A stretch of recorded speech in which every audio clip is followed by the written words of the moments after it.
अगले 20 मिनट मेरी 32 मांगों को देख लो। जो 32 मांगे आजाद समाज पार्टी करेगी अगर उनको अवसर मिलेगा। पहली मांग यह है, और ये मांग नहीं, ये संकल्प है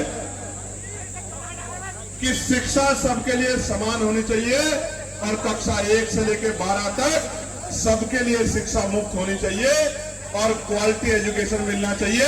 वही शिक्षा जो प्राइवेट स्कूलों में मिलती है, वही शिक्षा सरकारी स्कूलों में मिलनी चाहिए और वो मुफ्त मिलनी चाहिए। क्योंकि हम टैक्स देते हैं, हम आप हमें नौकरी रोजगार तो बहुत दूर की बात हो गई, अगर हम अपने शिक्षा भी नहीं दे सकते तो हम समझते हैं कि आप हमें आगे नहीं बढ़ा सकते, आप तो हमारा गला घोटने का काम करें।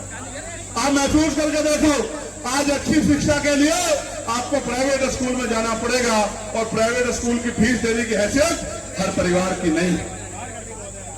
लेकिन प्राइवेट स्कूल का मुकाबला सरकारी स्कूल के बच्चे नहीं कर सकते। अब सोचो जब कंपटीशन होगा, और वो भी कंपटीशन कब, जहां पेपर लीक हो रहे हो। मीडिया के मेरे बंधुओं, पूछो सरकार से सवाल आपके बच्चों का भी है कि एक बच्चा पढ़ के मेहनत करेगा रात भर जाग के और दूसरा पैसे के दम पे पेपर लीक करा के नौकरी रोजगार ले जाएगा, तो न्याय कैसे होगा, निष्पक्षता कैसे आएगी, आप मुझे बताओ। नीट का पेपर लीक होगा, रीट का पेपर लीक होगा, एसएससी जीडी का पेपर लीक होगा, पुलिस का पेपर लीक होगा, कोई ऐसी भर्ती नहीं होगी जिसमें घोटाला नहीं होगा। तो ये निकम्मी सरकार सिर्फ पैसे वालों की सरकार है, तो जनता इनके साथ क्यों खड़ी हो, जनता इनको क्यों ना जवाब दे। इसलिए नारा दिया है कि सत्ता परिवर्तन होना चाहिए और हमारे बोर्ड फाड़ने से कुछ नहीं होगा, हमें परमिशन हमारी रोकने से कुछ नहीं होगा। हमारे नेता यहां बैठे, हम लोग घर घर जाके काम करेंगे, कितनी परमिशन रोकोगे।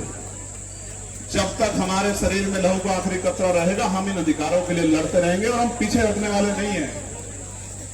हम वीर गति प्राप्त कर सकते हैं लेकिन पीछे नहीं हटेंगे। इसलिए मैं आपको कहना चाहता हूं कि हम प्रदेश के सभी परिवारों को बेहतर से बेहतर और मुफ्त इलाज की व्यवस्था करेंगे। आप अपने मन से सोचो, आज अगर डॉक्टर के यहाँ जाओगे तो 500 रुपए से कम का पर्चा तो नहीं बनता प्राइवेट डॉक्टर के यहाँ, बनता है क्या?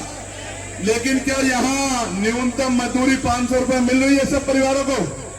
500 का मतलब क्या हुआ? 15,000 रुपए महीना। क्या हर परिवार 15,000 रुपए महीना कमा पा रहा है? नहीं।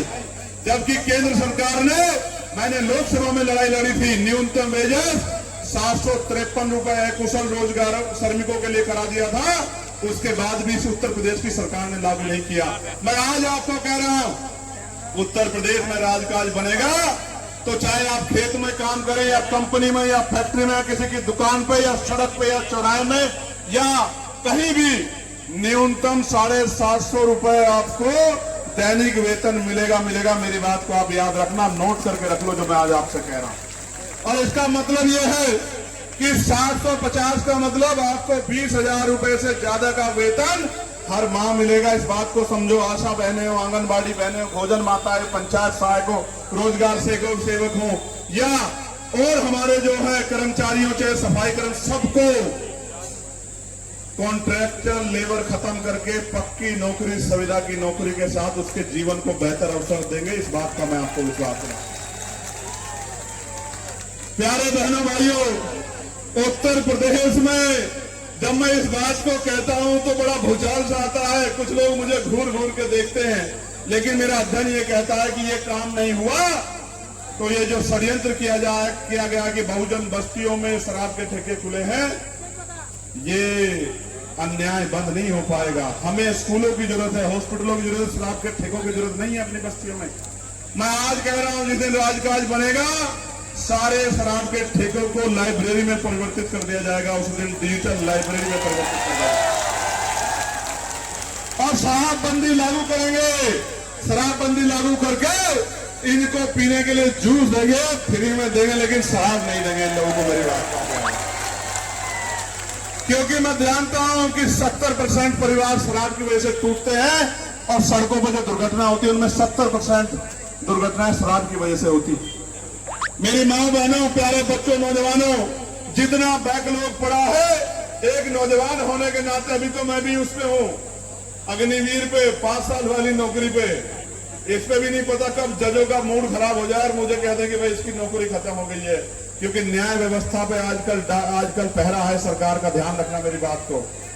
इसलिए आपको कह रहा हूं कि बैकलॉग भरेंगे। पहली कैबिनेट में 5 लाख पक्की नौकरियां उत्तर प्रदेश के नौजवानों को दिला के रहेंगे, कोई रोक नहीं पाएगा, मेरी बात को याद रखना। पुलिस के कर्मचारी भाई सुन लो, सरकार के इशारे पे चाहे मजबूर होकर कई कदम उठा लो। आप अब मैं